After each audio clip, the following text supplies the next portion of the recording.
Ley de democratización de medios. Otro escandaloso fallo de la justicia a favor de las corporaciones. Hace algunas semanas el gobierno había dado a conocer una nueva y democrática grilla de canales que terminaba con la ubicación de privilegio que tenían algunas señales e incorporaba nuevos medios como CN23 y Telesur, por ejemplo, que eran discriminados en el monopolio del cable por no tener la línea editorial hegemónica. ¿Cuál sería el condicionamiento? El condicionamiento es que entre dos canales abiertos tengo una señal de noticias. El TN en el 11, en la plataforma del grupo monopólico, que por supuesto tiene muchísimos abonados. Pero si yo quiero encontrar CN23, no lo puedo encontrar porque no la tengo directamente. Al tenerlas todas agrupadas, hay inclusión, pluralidad y se garantiza la diversidad. No depende de la voluntad del dueño de tal distribuidora de señal. Hay otra distorsión. Quien genera contenido lo distribuye. Esa es la distorsión central. Si el que distribuye contenidos aparte lo genera, va a poner en su grilla sus propios contenidos. No pueden convivir en la pluralidad. La campaña de TN fue TN va a desaparecer.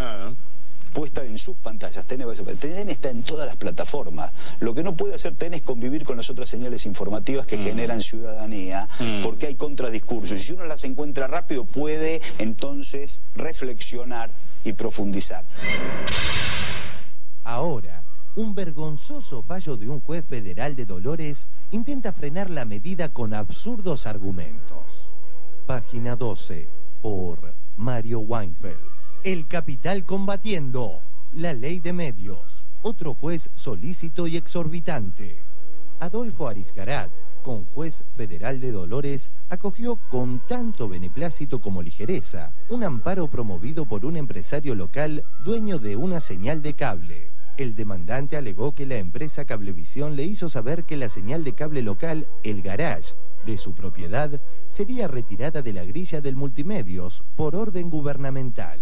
Esa directiva no existe, pero desde el derecho romano rige un proverbio, en latín como cuadra, de minimis non curat praetor. Esto es, el juzgador no repara en cuestiones mínimas, en detalles. En este caso, el detalle es que se litigó contra una norma virtual, apenas contra una amenaza de la empresa oligopólica, pero la sentencia condena al Estado.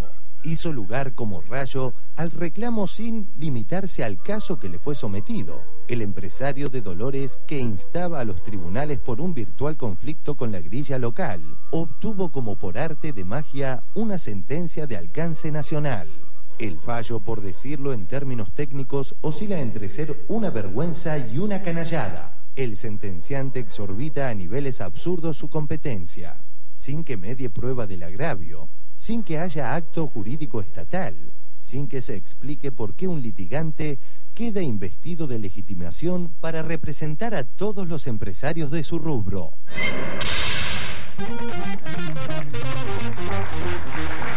Bueno, a ver, Gabriel, más de lo mismo, ¿no? Quisiera hacer una mirada de interpretación política a estos fallos. Como vemos, y es tan evidente que hay dirigentes políticos que responden a los intereses del Grupo Clarín y ya desembosadamente salen a explicitarlo, lo vemos en el Congreso, lo vemos en las cenas, donde se convocan a potenciales candidatos a presidentes para volver todo a foja cero, para contrarrestar este avance de justicia social y demás.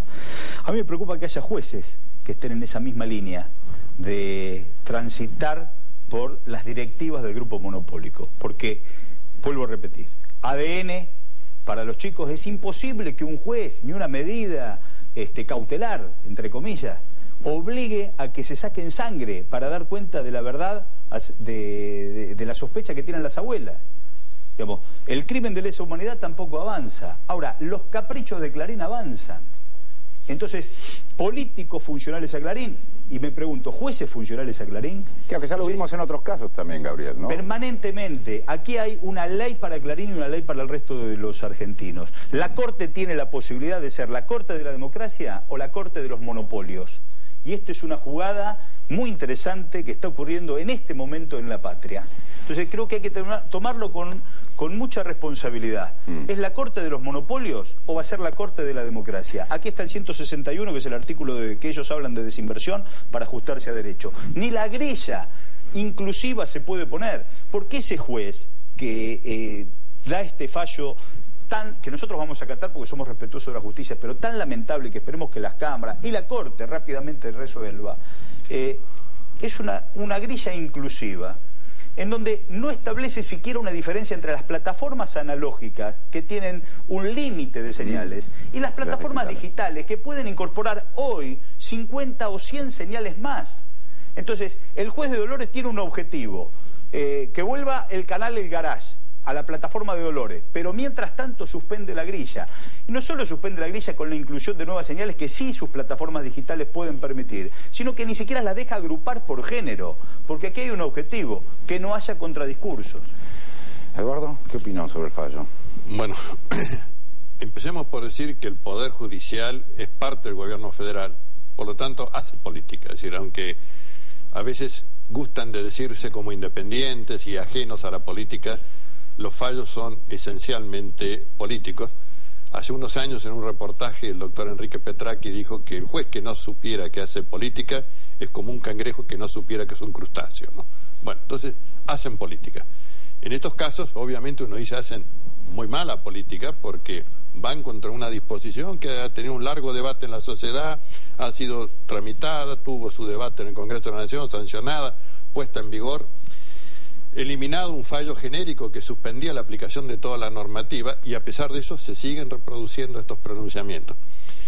Yo creo que hay que señalar dos cosas. Primero, que las medidas cautelares, que es como generalmente se plantean estos temas, son excepcionales en la vía rápida y expedita del amparo, ¿no? La Constitución define a la acción de amparo como vía rápida y expedita. Además, los jueces han sostenido, yo creo que con razón, que si un juez en una acción de amparo, que puede pronunciarse rápidamente, dicta una medida cautelar previa, está prejuzgando sobre el fondo de la cuestión, por lo cual generalmente omiten toda medida cautelar y van hacia el fondo de la cuestión. En definitiva, que si un amparo tramitara como tiene que tramitar, en un mes tendría ya una sentencia donde el juez adquiere una responsabilidad doctrinaria, política, institucional con lo que resuelve, ¿no? En cambio acá lo que vemos son una proliferación, cataratas de medidas cautelares, y lo único que le interesa a la parte que propone la acción es la medida cautelar, no el fondo, o el fondo lo va a perder. Pero mientras con la medida cautelar va trabando, va desgastando, bueno, evidentemente esto solamente tiene una vía institucional para su remedio, que es la denuncia de los jueces que han hecho este mal uso, primero de la acción de amparo, desnaturalizándola, y luego de las medidas cautelares en la acción de amparo, que bueno, vaya, son excepcionales y limitadísimas para no caer en ese prejuzgamiento. En definitiva, el amparo es cotejar un pedazo de texto con una norma superior. Para esto no se necesita nada, se necesita nada más que escuchar a las partes y resolver. Sin embargo, en lugar de eso, dictan medida cautelar suspensiva. No resuelven, pero entorpecen. Y esto me parece un caso emblemático de mal desempeño.